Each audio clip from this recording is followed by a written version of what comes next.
Hi, I'm Julia and this is my shed. So I got a tray full of various size rivets and I've got lots of holes in here. So let's do some riveting today. So what I'm going to do is just do a test portion on the bottom side so you can't see it if it goes horribly wrong. I'm going to try dipping the rivets in this Lux paint, pop them through and then heat them from underneath and see if that's, I mean this is aluminium so I don't think it's going to bond particularly well, but it may just provide a mechanical fixing. I mean it just needs to be airtight really, it doesn't have to have any structural strength. So we'll have a go at that. Join me along for the ride and we'll see if this works or not.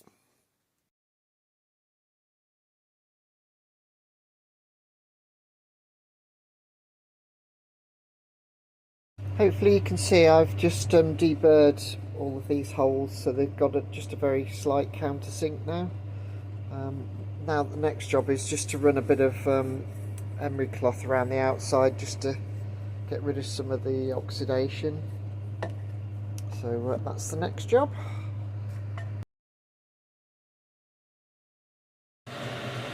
So what we're going to do is I'm going to prepare with some Baker's soldering fluid.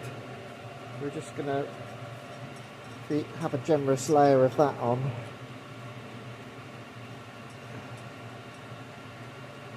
Hopefully some of that will drop into the holes, fingers crossed. And then I've given my solder paint a good old shake up, so there's actually quite a bit in the lid now. So we'll just take a dollop there and then push it through the hole, and then we'll see how that goes. Doesn't need to be a lot, I don't think.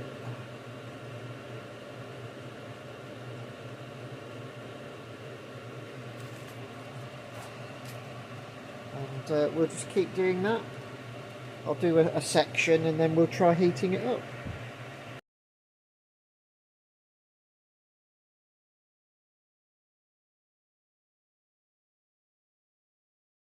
So I've got the trusty chef's torch. We'll just try that. I'm not sure if this has got enough heat in it, but we'll give it a go.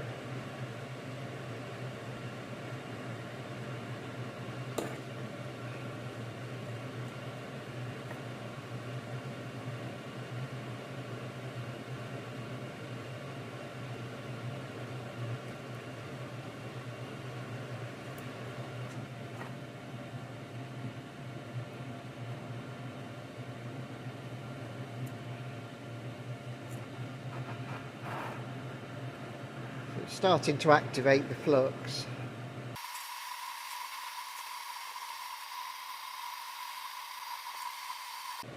So I think this is going to take too long with this small torch.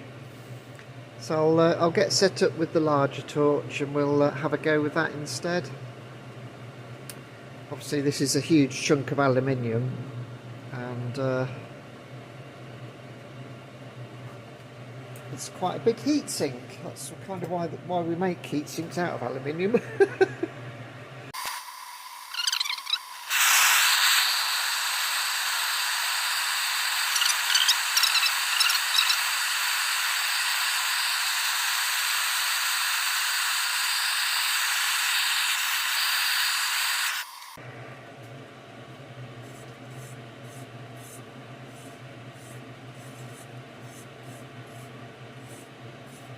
Okay, we'll let that cool down, then we'll have a look at it. So, as you can probably see, that's been a complete failure. So we're not going to do that then, which is a shame. That would be the quickest way. So we'll have to figure out a way of mechanically attaching these. It doesn't involve soft solder. So they say necessity is the mother of invention.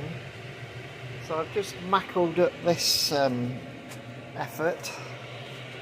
So what that's going to do is hold the smoke box nice and flat above the vise, and in the vise we have a rivet set.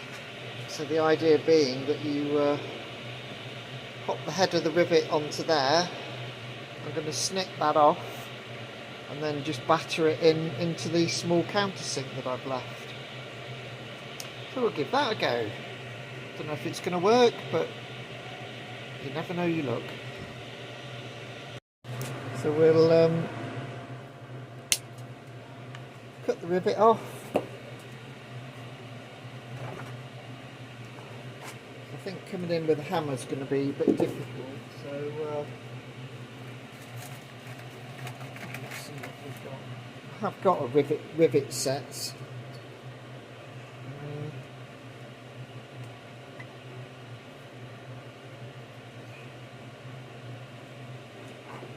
Let's try that.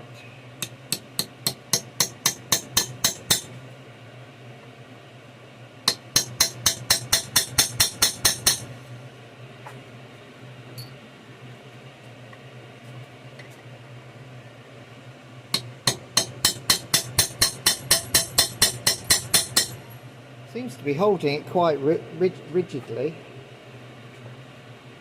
so that looks promising. How does the other side look? Oh, that looks pretty good actually. So let's try not to lose all of the rivets. I think I'll put some tape on just to hold the rivets in place, maybe. Actually, let's do the ones that we've got in there for starters.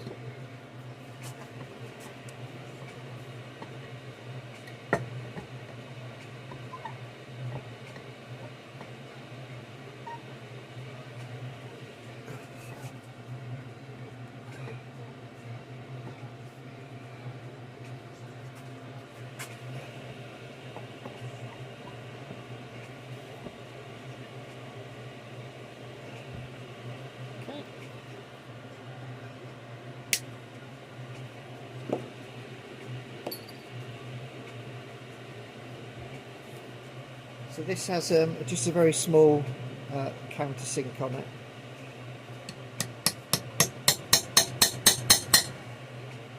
See, that's rounding the head off nicely.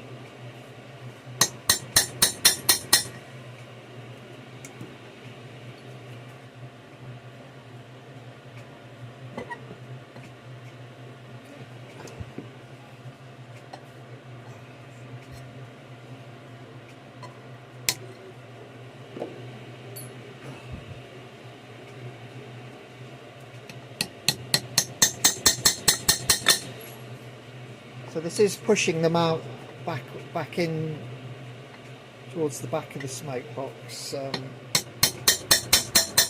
I have to hold the punch at a slight angle, obviously.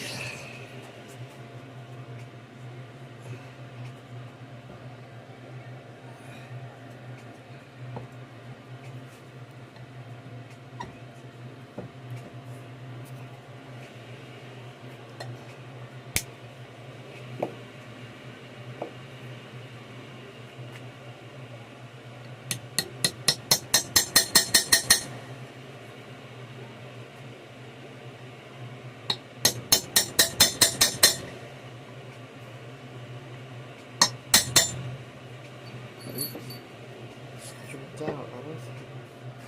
I have to be careful about that one. Jumped out, so I ended up flattening the rivet a bit. But they don't.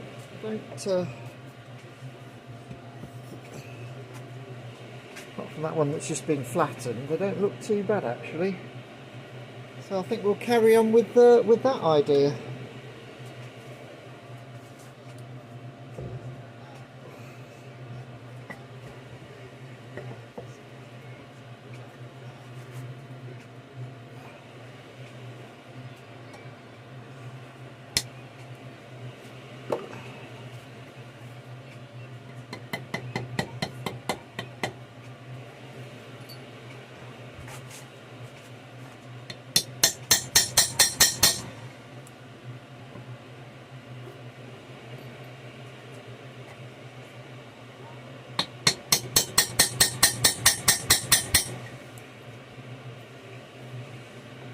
Great. Well, I'll leave you on time lapse for a bit, and we can see how we get on.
So I hope that was more interesting to watch than it was to do.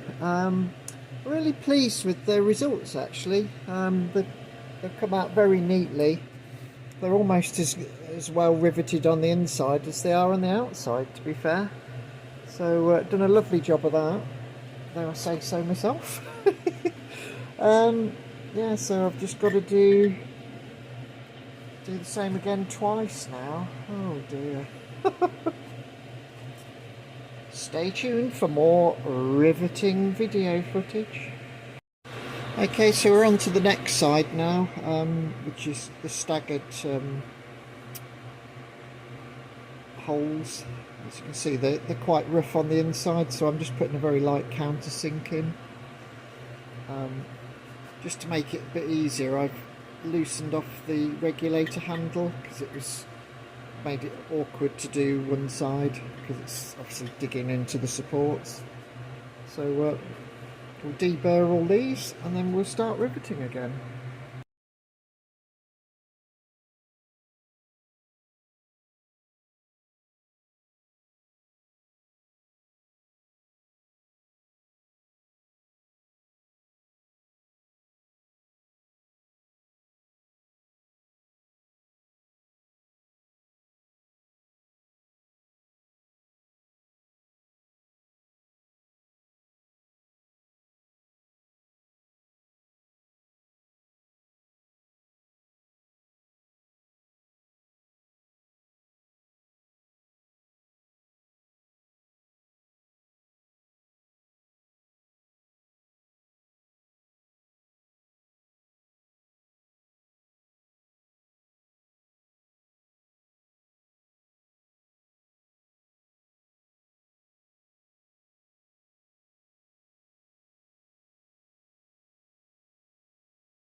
So that's the result so far. I've actually run out of brass rivets now, but I've got some soft iron rivets, so I'll carry on using those.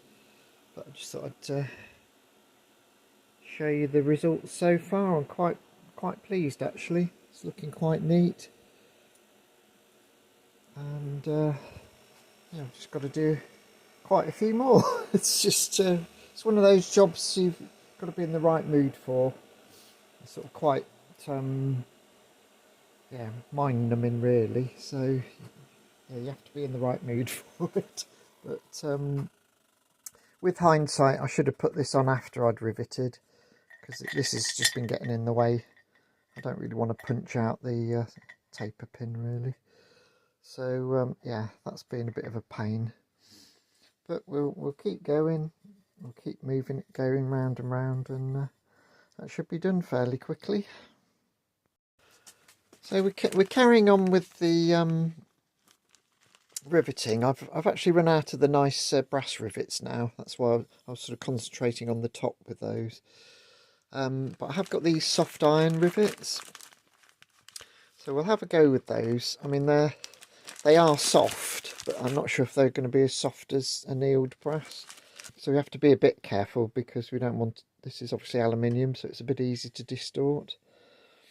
So we'll have a go with those, and hopefully they'll be as easy to do as the brass ones. But stand by for more riveting.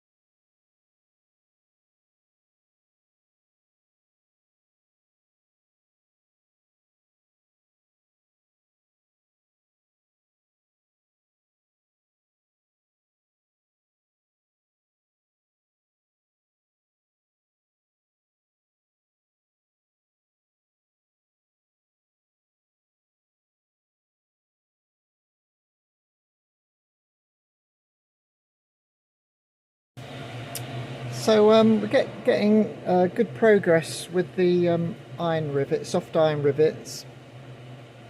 There's one there to look at. Ignore the dirty fingernails. What I'm finding is that I'm having to cut them off a little bit longer. I think that's because they're distorting a bit more and filling in the countersink a bit more. So also I found I had to be a bit very careful with how the rivet set is placed, because I think these heads are just slightly smaller, or because they're a bit softer they're deforming more, so you've got more chance of just marking the outside with the rivet set, so you just have to be a bit more careful.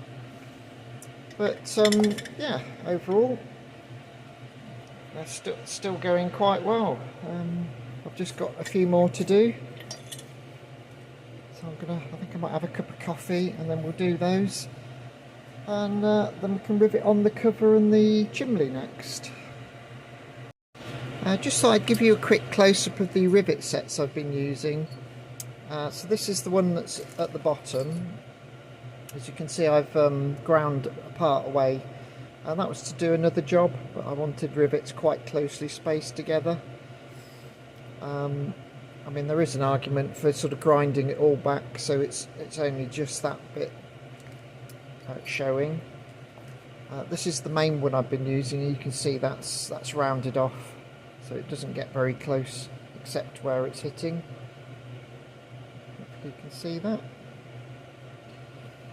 I was using this one as well to start off with as the first hit with the brass rivets, just to start it deforming. But with the soft ones, I've just found a tap with a decent sized hammer is doing the trick. And obviously that's the soft rivets, soft iron rivets. They're quite nice to use actually. I think I prefer the soft iron to the brass ones actually. I've got some copper ones to do the important bits like these, so we'll try all three types on this job, and we'll see how we get on. I mean, copper should be the easiest to deform because it's going to be the most malleable.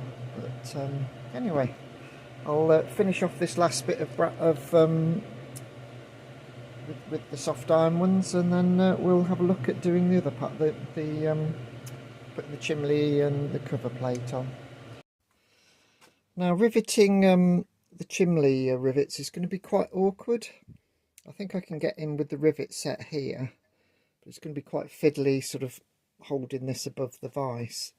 So I think what I'm going to do is I'll clean these up. Same with the cover actually. We'll clean these up a little bit, and we'll Loctite the rivets in place, let that go off, and then I'll snip the rivets down to size, and then just peen them over a little bit. I think I'll get the best results that way, sort of, because otherwise each time I turn it upside down I'm going to be losing rivets and so on. So I think for these critical ones, which are quite tricky to get to, we'll do that, and then hopefully that'll make things a bit easier.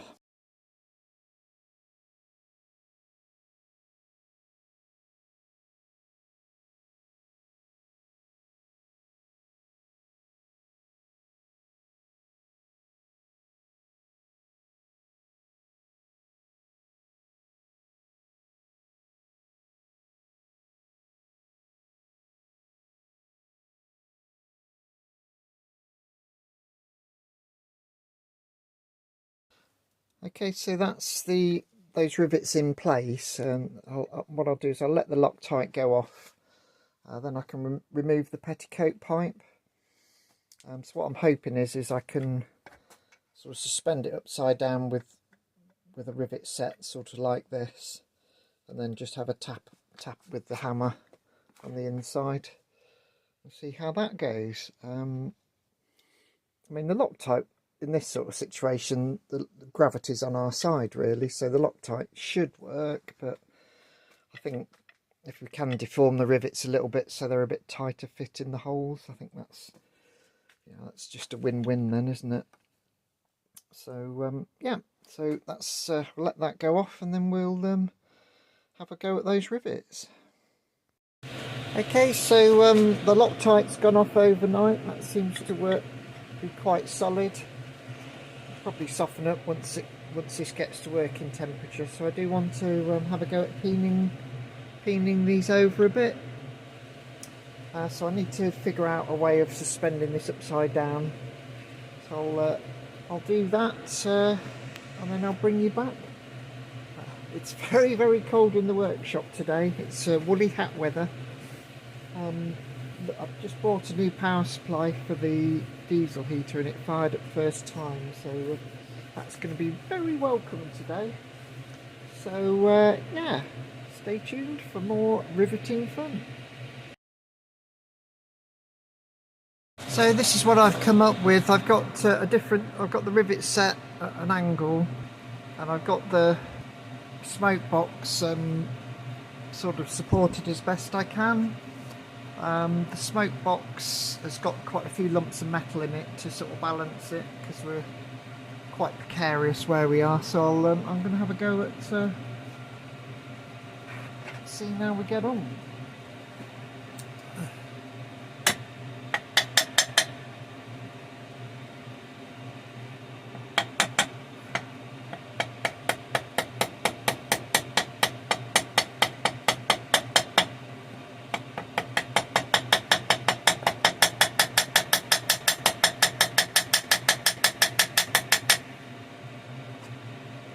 So what I've done is I've started off with the flat side of the hammer to start to deform it, and then I've sort of filled in the countersink by using the ball peen end, which I think is what you're actually supposed to use ball peen hammers for, if I'm not mistaken. But I think that's worked. Let's have a look, shall we? Yes, that's gone on quite nicely. You can see there. You can see I've flattened that one out. That's gone quite well. I can clean it up afterwards using a Dremel tool. So that's a success. We'll carry on, see what else we can do.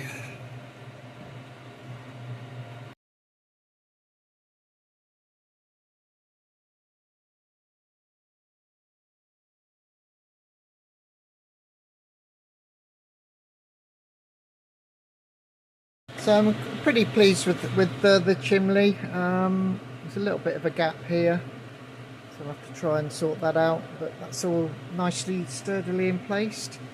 So last job is to do this cover. So I'm going to start from this side and rivet round, because again we've got a slight gap here, so I'm hoping I can pull that in as I go round. So I'll start to Loctite this side first and see how we get on. Okay, so we're going to start from this corner. Managed to get the rivet set in the right place. Because these are quite close together, I'm just having to go straight in with the ball peen hammer.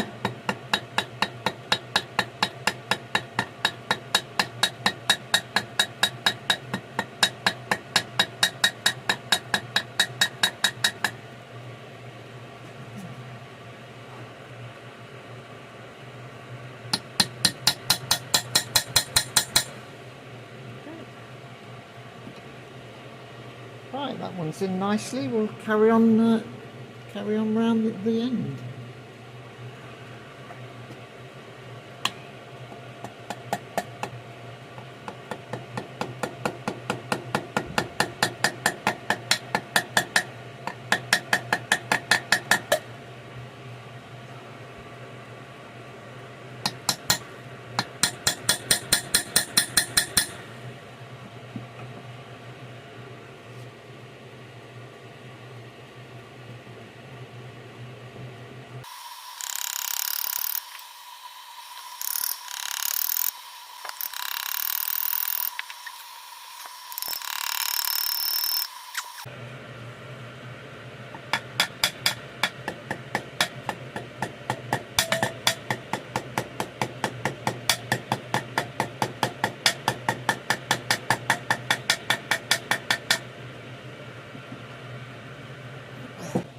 So we're making great progress. All these are riveted now. As you can see, there is a bit of a gap still on this side. So what I'll do is I'll do two at a time. I'll try and just pull this down as I rivet. Hopefully that'll look all right. So we'll just keep on it. Keep on keeping on. So I've got this clamped as best I can, but you can see this lip is sitting up a bit. So I'm just going to try and just dress this down a bit before I rivet it.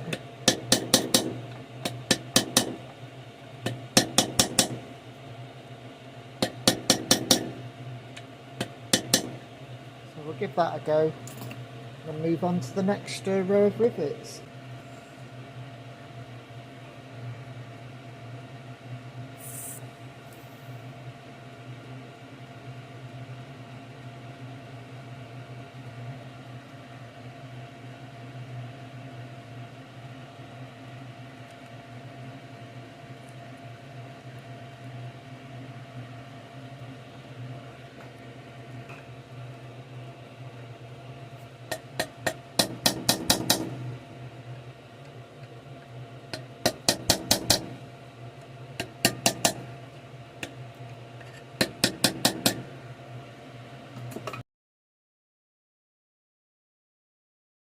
So because the clamp was in the way, I had to use the smaller ball peen hammer, aka the toffee hammer. I'm not sure where I got this from, but it's a really lovely tool. It's obviously been well used and does a lovely job. So just a bit slower. Right, we'll get these last two rivets in place. It's all drawing in quite nicely. Really pleased with how it's going.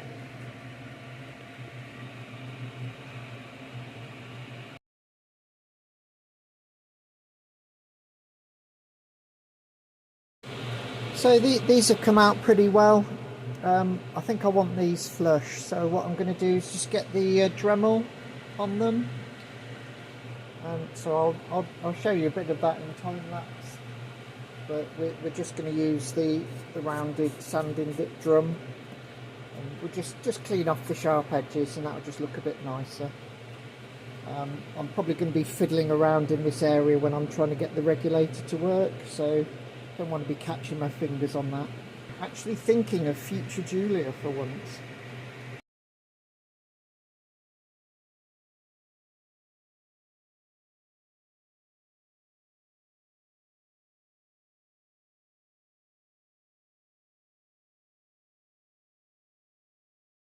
So there's a little bit of a step where the petticoat pipe meets the chimney, so I'm just going to go around with the Dremel and just try and blend that in a little bit.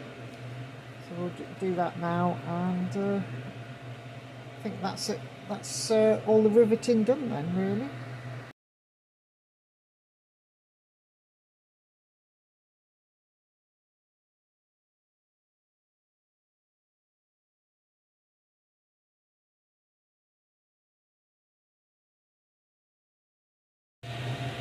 Okay, so that's all the riveting done. Quite an epic job, but I'm really pleased with how it's come out. It does just finish it all off. A nice bit of riveting really lifts a model. I think it makes a huge difference. So I'm going to call it a day there. I think it's been a riveting time, but I've had enough of that now. So I hope you found that interesting. Maybe you've learnt something or picked up the odd technique here and there. That's always good. So yeah, like, share and subscribe, and I'll see you in the next one.